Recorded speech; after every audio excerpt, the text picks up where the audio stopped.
Hello friends, welcome to just creative world. ഇന്നത്തെ recipe നല്ല സിമ്പിളായിട്ടുള്ള റെസിപ്പിയാണ്. അതേസമയം അതിൻ്റെ ടേസ്റ്റ് കൂടാനായിട്ടുള്ള ഒരു ടിപ്പും കൂടെ ഞാനിവിടെ പറയുന്നുണ്ട്. നാടൻ തട്ടുകട സ്റ്റൈലിലുള്ള മുട്ട ബജിയാണ് ഇന്നത്തെ റെസിപ്പി. അപ്പോൾ നമ്മൾക്ക് നോക്കാം ഇതെങ്ങനെയാണ് ഉണ്ടാക്കുന്നതെന്നുള്ളത്. അതിനായിട്ട് ആദ്യമേ തന്നെ മുട്ട പുഴുങ്ങി വെച്ചിട്ടുണ്ട്. 6 മുട്ടയാണ് ഞാൻ എടുത്തിട്ടുള്ളത്. നിങ്ങൾക്ക് വേണമെങ്കിൽ 6 തൊട്ട് 8 വരെ എടുക്കാം. ഇനി വേണ്ടത് ഇതിനാവശ്യമായിട്ടുള്ള ബാറ്റർ ഒന്ന് തയ്യാറാക്കിയെടുക്കണം. അതിനായിട്ട് 1/4 കപ്പ് കടലമാവാണ് ഒരു പാത്രത്തിനകത്തോട്ട് ആദ്യമേ തന്നെ ഇട്ട് കൊടുക്കുന്നത്. അതിൻ്റെ കൂടെ തന്നെ 1/4 കപ്പ് അരിപ്പൊടിയും കൂടി ഇട്ട് കൊടുക്കുന്നുണ്ട്. നമ്മൾ അപ്പത്തിനും ഇടിയപ്പത്തിനൊക്കെ യൂസ് ചെയ്യുന്ന വറുത്ത അരിപ്പൊടിയാണ് എടുത്തിട്ടുള്ളത്. ഇനി ഇട്ട് കൊടുക്കുന്നത് കുറച്ച് കറിവേപ്പില പൊടിയായിട്ട് അരിഞ്ഞതാണ്. അതിനുശേഷം പച്ചമുളക് പൊടിയായിട്ട് അരിഞ്ഞത് 2 പച്ചമുളകാണ് ഞാൻ എടുത്തിട്ടുള്ളത്. നമ്മൾ ഇതിനകത്ത് മുളക് പൊടിയും കൂടി ഇട്ട് കൊടുക്കുന്നുണ്ട്. അപ്പം അത് നോക്കിയിട്ട് എരിവിന് ആവശ്യമായിട്ടുള്ളത് ഇട്ട് കൊടുത്താൽ മതി. പിന്നെ വേണ്ടത് ഇഞ്ചി വെളുത്തുള്ളി പേസ്റ്റാണ്. 1 ടേബിൾ സ്പൂൺ ഇട്ട് കൊടുത്തിട്ടുണ്ട്. ഇനി ഇട്ട് കൊടുക്കുന്നത് മുളക് പൊടിയാണ്. ഞാനിവിടെ 1.5 ടേബിൾ സ്പൂൺ കാശ്മീരി ചില്ലി പൗഡറാണ് ഇട്ട് കൊടുത്തിട്ടുള്ളത്. ഇതിന് ഒരുപാട് എരിവില്ല. എരിവ് കൂടുതൽ വേണമെന്നുള്ളവർ 1 ടീസ്പൂൺ നമ്മളുടെ സാധാരണ മുളക് പൊടിയും കൂടി ഇട്ട് കൊടുക്കാം.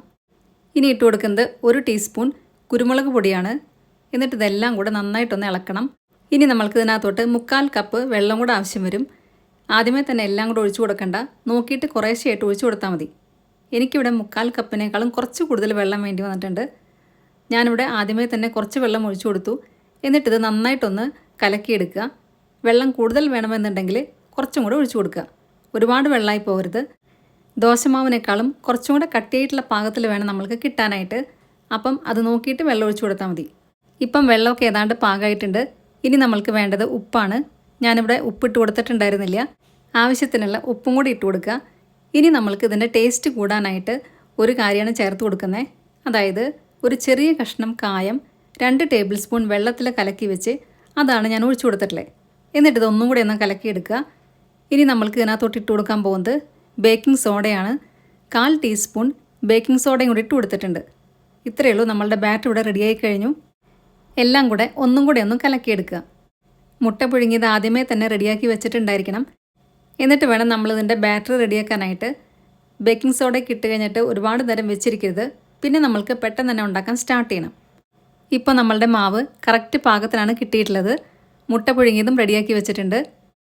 ഇനി നമ്മൾക്കിത് വറുത്തെടുക്കാൻ ആവശ്യമായിട്ടുള്ള എണ്ണ അടുപ്പത്ത് വയ്ക്കാം. ഞാനിവിടെ വെളിച്ചെണ്ണയാണ് എടുത്തിട്ടുള്ളത്. വെളിച്ചെണ്ണയിൽ ഉണ്ടാക്കുന്നതാണ് കുറച്ചും കൂടെ ടേസ്റ്റ് ആയിട്ടിരിക്കുക.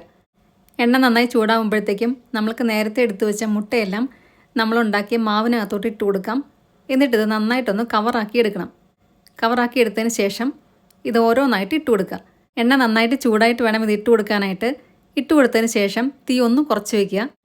കാരണം ഇത് പെട്ടെന്ന് തന്നെ ആയി കിട്ടും. ഒരുപാട് നേരം ഫ്രൈ ആക്കേണ്ട ആവശ്യം ഉണ്ടാവത്തില്ല. തീ ഒന്ന് കുറച്ചതിന് ശേഷം പെട്ടെന്ന് തന്നെ തിരിച്ചിട്ട് കൊടുക്കുക. മുട്ടയൊക്കെ ഓൾറെഡി പുഴുങ്ങി കഴിഞ്ഞതാണ്.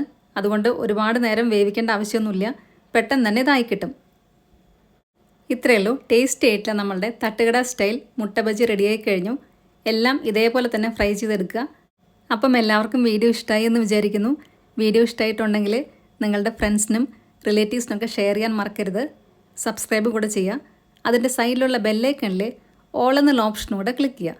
അപ്പം നെക്സ്റ്റ് ടൈം ഞാൻ വീഡിയോ ഇടുമ്പോൾ പെട്ടെന്ന് തന്നെ നിങ്ങൾക്ക് നോട്ടിഫിക്കേഷൻ വരുന്നതായിരിക്കും. നിങ്ങളുടെ ഫീഡ്ബാക്സ് എല്ലാം കമൻസിലൂടെ അറിയിക്കാൻ മറക്കരുത്. നല്ലൊരു വീഡിയോ ആയിട്ട് വീണ്ടും കാണാം. Thank you.